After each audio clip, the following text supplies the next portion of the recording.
Let's bring into the discussion Mike McCarthy from CMC Markets Stockbroking now for you. Welcome, Mike, and also sitting alongside there, Brad McFadden from the Daily Trading Report. Welcome, gentlemen, both of you.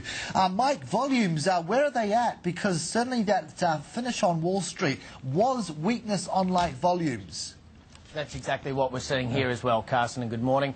At the moment, less than $1 billion worth of shares have changed hands. In futures land, we've got about 11,500 contracts traded, and that suggests that we're on track again for a very light volume today. While we have certainly seen a sell-off, market trading is very calm and orderly. We essentially made the adjustment in the first 15 minutes of trading, and since then the market has been trading in a tight 15-point band, and both of those factors indicated that at this stage there's no sign of panic, and that's quite a contrast to the market behaviour we've seen over the last few months, where when we've seen commodities markets and share markets and the Australian dollar all sold off in the same overnight session, we've seen quite a severe overreaction in Australia. There's no evidence of that here today. And yet, Mike and Brad, bring you in on this one. In terms of levels, percentage-wise, and let's just say that much at the moment, it's only the Kospi in South Korea that is performing worse than we are. So we are not exactly sailing above this one. Brad? Well, I'm not really speaking for emerging markets. I guess I try and concentrate on what's going on in the US, because what happens in the US drives everything else. Just a few comments. Look, you know, if we look back at like the last 2 months with all the stuff coming out of Europe, equity markets are actually up. Yeah. And if we take out 3 days or 4 days in early August, really equity markets haven't really gone too far this year at all. So, you know, everyone's been debating whether it's a bull market, bear market. It's really counterproductive. Well, just to clarify on that one, it was only Friday's finish, though, that enabled you to say just what you've said. It was a 2.5-month closing high. It was done on a rise of just on 166 points, and all of that gain was wiped out overnight. Well, blink and tomorrow will be up. Who knows? Yeah. It's a bit of a headless chicken market. If we stand back and look at valuations, and we can look at valuations all day, we can talk about dividend yields and PEs. If we actually look at the earnings yield in the S&P 500, it's about 8%. Okay, now if you look at the yield on the US 10-year, it's about 2%, plus minus. Now that 6% differential is the most it's been, or up there with the most it's been in like the last 40 years. So really I guess the question is well, what's the market pricing right now? The market's pricing a complete collapse in earnings in the S&P going forward, and we're just not seeing that. Now I guess if you're to be bearish equities and to be bullish treasuries, or to take it to the next level, be actually short equities and long treasuries, you need a calamity worse than what we saw in the GFC in 2008. All right.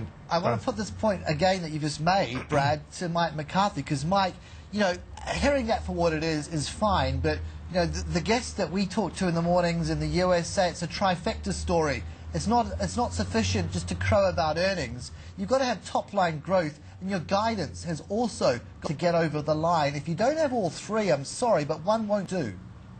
Well, that's certainly a question for the companies at those levels, Carson. It's something that has weighed on some of the results that we've seen already. I think, though, a greater concern is the fact that markets are now only rewarding results that well outperform expectations. And we saw this with IBM overnight. It came in around market expectations, yet in aftermarket trading it's been sold off more than 4%. So investors are demanding the highest quality in results. You're right, we are looking for that trifecta across the company reports, but I would point out that in the current environment we've all made a mental adjustment as a market globally to a low growth environment, and I don't think we're expecting to see anything in terms of top line growth that would be back in the double-digit numbers of the boom times.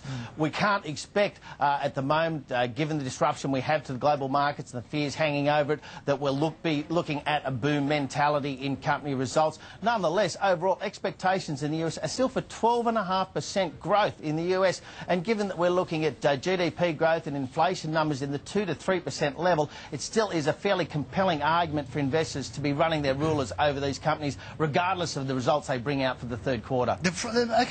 Brad, though, markets are pricing in you know, one thing, it's all very well to say that you know, the earnings yield of the 500 is at 8%. So yeah, as Mike would say, it's cheap, all things considered. But it's cheap for a reason. Why have markets brought these levels to where they're at? Well, the GFC of 2008 is still too much in the forefront of people's minds. That's in essence what it's all about. Right. And really, look, this market has not changed. Well, they say leopard never changes spots. This market hasn't changed the spots in some, 2.5, almost 3 years, ever since the GFC. Any little bit of hiccup, any slight deviation from expectations, and everyone runs for the exits. There's been a few things now. Let's talk a little more about long-term structural setups, which few people are paying too much attention to. Over the course of the last 2.5 years, there's been massive redemptions from equity mutual funds. Mums and pops have been bailing from equity markets. The other thing which few people are paying much attention to, and that is stock buybacks. Now, there's been more buybacks happen in the last 2.5 years than there has been in the previous 10 years. So the question now lies is that, well, who's left to really push prices materially lower? If mums and pops are out of the scene,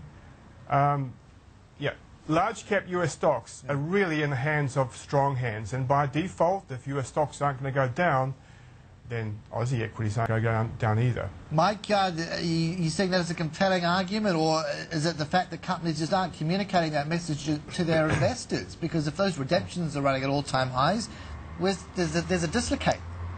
There certainly is. And there's, as Brad correctly points out, risk aversion is at record levels due to the fact that we've all been through such a scarring experience as markets over the last few years.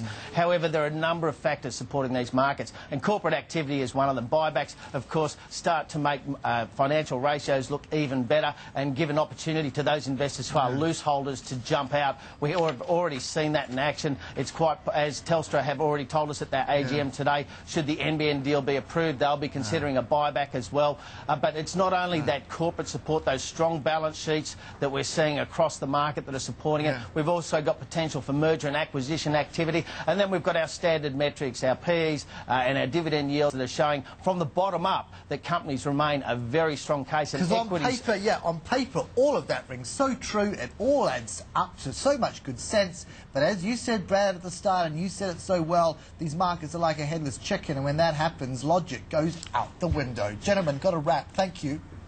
Thank you. Thank you.